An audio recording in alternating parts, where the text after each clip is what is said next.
le principe du mariage, lorsque on veut marier une femme, d'abord le premier règle du mariage, c'est 4.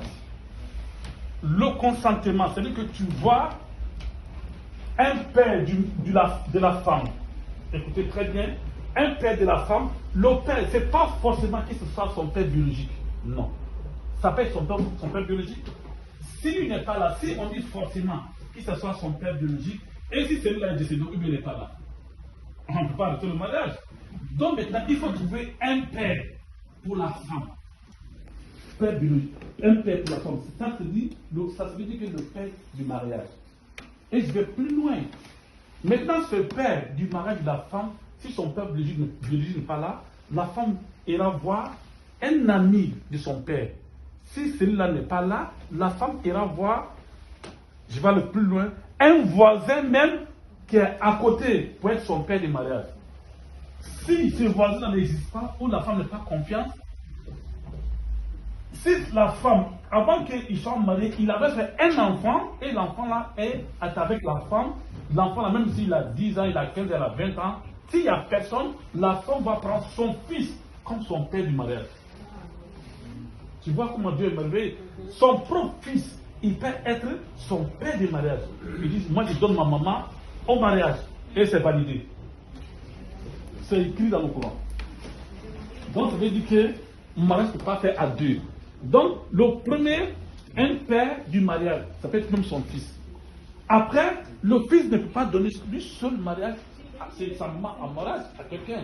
Donc, le fils a besoin d'un témoin. Lui surtout maintenant un témoin. Si on a même 100 témoins, c'est bon. Mais, si on n'a pas tout ça là par défaut, un seul témoin peut suffire. Mais maintenant, quel genre de témoin qu'on cherche? Un homme. On cherche un homme en tant que témoin, mais à défaut d'un homme, s'il n'y a pas des hommes là, l'islam permet, pour trouver une femme comme elle soit témoin, on prend 2 femmes. Si on dit qu'il n'y a pas des hommes pour être témoin, on prend 2 femmes pour représenter un homme. 2 femmes, lui témoin, un homme. Voilà pourquoi en islam, vous allez rigoler un peu. En islam, quand le père décède, le père est décédé et le père a laissé des fortunes, des grandes fortunes. Par exemple, je dirais 20 millions comme ça, 20 millions. S'il a laissé 4 enfants, 2 filles, 2 garçons. Maintenant, les 2 garçons, ou bien je dirais 40 millions. Les 2 garçons auront, en islam, auront 10 millions, 10 millions. Les 2 femmes auront 5 millions, 5 millions. Voilà comment Dieu fait ces choses. Maintenant, les femmes auront 5 millions, 5 millions. Mais tellement que Dieu est merveilleux, les 5 millions que les femmes ont eu comme leur héritage, si les femmes finissent ces 5 millions-là, les 10 millions qui ont été donnés aux 2 garçons-là, 10 millions de chacun, les femmes, ils ont leur part dans ces 10 millions-là encore. Oui. Voilà pourquoi quand la femme, quand on lui donne son héritage, elle va chez son mari. Si l'argent est fini, ou bien s'il y a eu divorce, elle doit revenir. C'est vrai qu'elle va venir. Donc quand elle vient là, c'est son truc bon, la nourrir, elle n'a pas le droit de se nourrir là-bas. Donc voici le plan de Dieu. Donc il vous donne, mais en même temps, elle a sa part dedans aussi encore. Donc c'est dire que le mariage a des principes. Premier principe est le père du mariage. Après, le témoin. C'est que le plus grand, ça c'est la dot.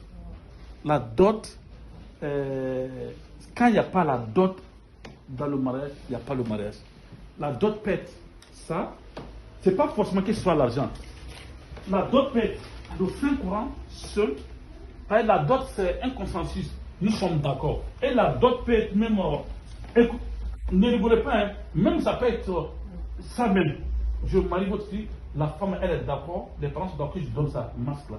Dans nos jours, ils ne vont pas donner leur enfants. Hein. Oui, même le Coran, on ne donne pas, il y a des coins, tu donnes le Coran, on n'en sait pas. Tu vois? Donc, il faut qu'on soit d'accord. La dot, même ça, même c'est beaucoup. Moi, j'ai fait du mariage, la dot a été une bague ici en France. La bague. On m'a donné la bague, j'ai donné ça à la dame, et puis le mariage est consommé. Au fait, il faut donner quelque chose. Maintenant, il y a des coins chez les Arabes, la dot a été la sourate la Fatiha. On dit qu'il faut apprendre la dame à connaître Fatiha, et puis c'est fini. Voilà. Donc, ça veut dire que le mariage est consommé.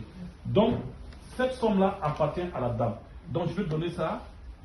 Et au papa de la dame. Voilà. Ça, à l'époque, dans le vieux canon, papa, quand nos sœurs se mariaient, ils prenaient la dot là et ils mangeaient ça. Mais ça, c'est pas bon. Ils ne connaissaient pas, c'était pas ignorant. Mais aujourd'hui, la dot là, ça appartient à la dame. Voilà.